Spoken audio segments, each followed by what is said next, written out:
Welcome back, everybody. It's another episode of Embracing Life in Issaquah. I'm your co-host, Chris Angel, and I'm here with your host, Rebecca Kuno-Scott. Hello, Rebecca. Hello. We are back with selling success tips, which I love. I think one of the cool things about you doing this show is that, you know, we get a backstage pass to some of the things in real estate that we don't always think about. And that's why we're creating this series, right? This is part 2 of, we don't even know how many parts this is going to be yet. You guys just get to keep benefiting from however many parts we can think of. Keeping you in suspense. But there are some really important things before you put your house in the market. Last time we talked about spring spruce up and kind of some of the things to do there. But today, Rebecca, what are we talking about? So today we're going to talk about the importance of doing a pre-inspection and as a seller, as the property owner. And there's kind of a debate as to, well, why would I do that? Why would I spend that money when a buyer could spend that money and it's for the buyer's benefit anyways? Right. Totally. Yeah. And I hear that side of the argument. Yep. And I counter that side of the argument with a laundry list of reasons as to why it benefits the seller to at least consider doing this. Right. So absolutely. Let's go through some of those. Like, yes. I know, to your point, like I know that when I'm a seller, I'm trying to maximize my sale. I'm trying to maximize what I get to put in my pocket, whether that's for a down payment or whatever I'm going to do with the proceeds of the selling of my home. So when I think of like spending money on a pre-inspection, that feels like it's already going to happen. The buyer's already going to do an inspection and they're going to pay for it, which means I don't have to pay for it. So why on earth would I spend money before I ever put my house on the market for a pre-inspection? So you answer that question. Why would I do that? What are the benefits? Sure. So plain and simple, it puts you in a position of limiting liability, right? What do you mean? So let's say there is something wrong with the property that you didn't know about. And so it gets to be a tricky situation, but in Washington State, we're a very buyer-friendly state when it comes to real estate law. Right? And so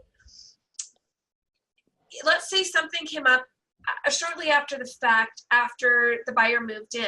And it ended up being something that you didn't disclose that you reasonably should have known about, but you didn't, right? And so because you didn't know about it, you didn't disclose it, and you can say, well, but I truly didn't know about it, so how could I have disclosed it? So I'm fine, I'm covered. Yes, and again, I go back to Washington real estate law is very buyer friendly. Right. So let's say that doesn't happen, but what happens is that it's discovered whatever this issue is. I have a total situation for you. Let me give you make it super concrete. So when I was selling real estate in Gig Harbor, I had a friend who had bought a house, and Gig Harbor is primarily on septic. And, a month or two into owning the house, the buyer owning the house, they find out that the entire septic system was shot. And they actually went back and filed a lawsuit to the previous owner and won that lawsuit. And because to your point, like it was something that the seller should have known, right? And for somehow it didn't get caught in an inspection, or I don't know why or sometimes you just can't see those things until it actually like fails. But to your point, like there's tons of liability, and the buyers, the new owners, actually won that lawsuit. And if the sellers had an inspection, they may have caught that, and they wouldn't have had the ramifications that they did. Right. So, and depending, I know that you switched gears out of actively selling quite a few years ago. I can't remember the exact timeline, but the long and the short of it is, at least within King County, and depending on where Gig Harbor, I think Gig Harbor is technically Pierce, isn't it? Pierce, it's okay. Pierce, yeah. So within King County, a few years back, it became requisite that there is a septic inspection. right? Mm-hmm. And that it has to get certified. So prior to it being able to close and transfer title.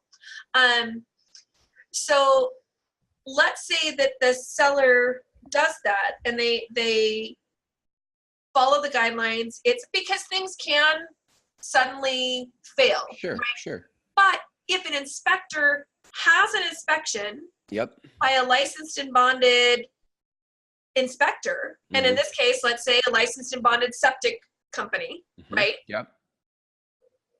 That puts a barrier of protection between the seller and the buyer when that septic fails, right? Totally. Because they had it inspected, they had it pumped, and it was certified as being good to go. Yep, totally. Same is true with just a general home inspection. And let's say that you don't do a pre-inspection as a seller, but you get your home under contract, and then a buyer comes in and they do their inspection, and you opted as a seller not to do a pre-inspection, and then the buyer comes in and finds a laundry list of things wrong, right? Yep. If you have done a pre-inspection yourself as a seller by a reputable inspector, right, you're going to know whether that laundry list of requests is legitimate or not. And that's not saying that the inspector that is doing the inspection for the buyer is bogus. Right. But it just gives you that framework of what to expect. Right. And knowledge is power, right? Yeah. So let's say something comes up that is a bigger ticket item and you just don't have it you don't have the cash flow to address that. Right. Well, now you can properly disclose it, and you can properly adjust your asking price to reflect whatever that repair would be. Right. And you still are likely to generate and get the home sold. But when you choose to do the pre-inspection, you can potentially even go straight from being on the market to pending versus being in that limbo inspection period phase.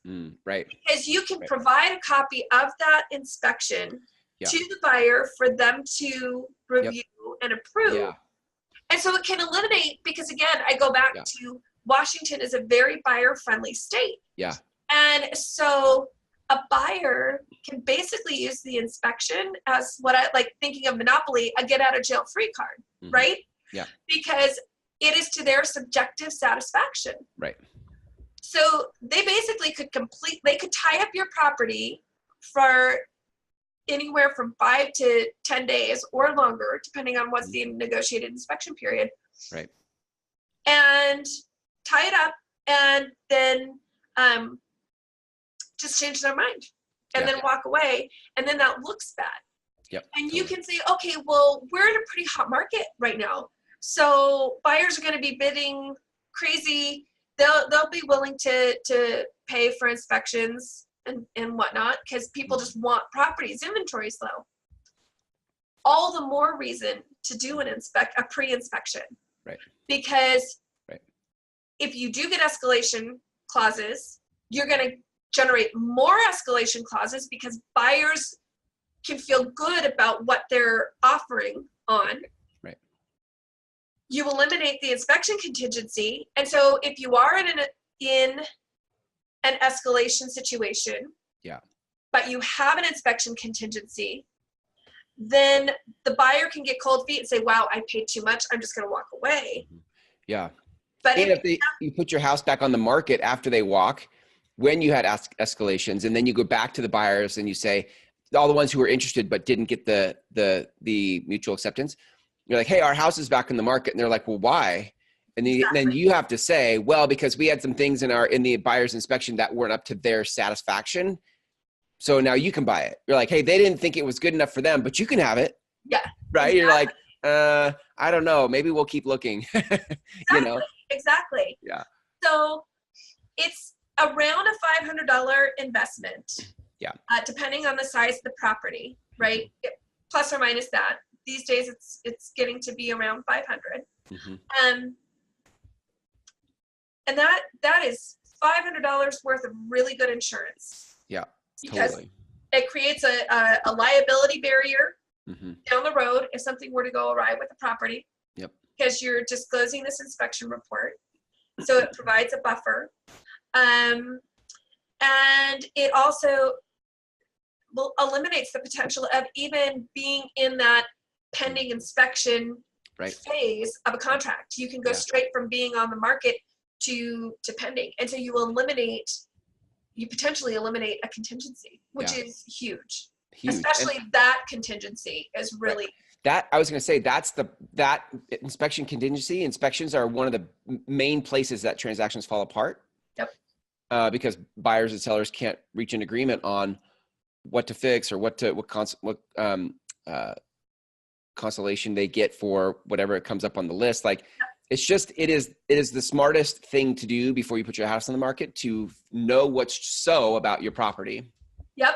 Yeah, totally. And it gives buyer peace of mind, I think. I think a buyer coming in, having an option between buying house A and house B, and house A has a pre-inspection and house B doesn't. I feel like I know what I'm getting. Yep. It's like buying a used car that hasn't been inspected versus a pre-owned one that's gone through all sorts of like tests. Exactly. I feel way better about a pre-owned car. It's the Carfax for a house. Right. Oh my gosh. There you go. Right. Totally. Yeah. Totally that. I love that. Well, this is really good. I mean, this is the kind of stuff that you consult people on. Like when you come through as a listing agent and you are working with homeowners before they put their house in the market, these are the kinds of, there are others, but these are the kinds of consultations and advice that happen. Definitely. I would imagine in those conversations. Yes. Yes. If people want to reach out to you, if they want to talk to you about putting their house in the market, like what's a great way to reach you? Few ways to reach me. You can always call me or text me at 425-395-4573. Of course, always through my Facebook page, Embracing Life in Issaquah, or at RebeccaCuno.com. Perfect. And that's RebeccaCuno.com. Perfect. Awesome. Thanks, Rebecca. Great stuff today. I look forward to more seller success tips, because I feel like there's a lot of things sellers need to know that they often don't, like it's under the surface of the process of selling. And I'm so thankful that you're bringing that out to the world. So until next time, until then, take care, and we'll see you. All right. Bye.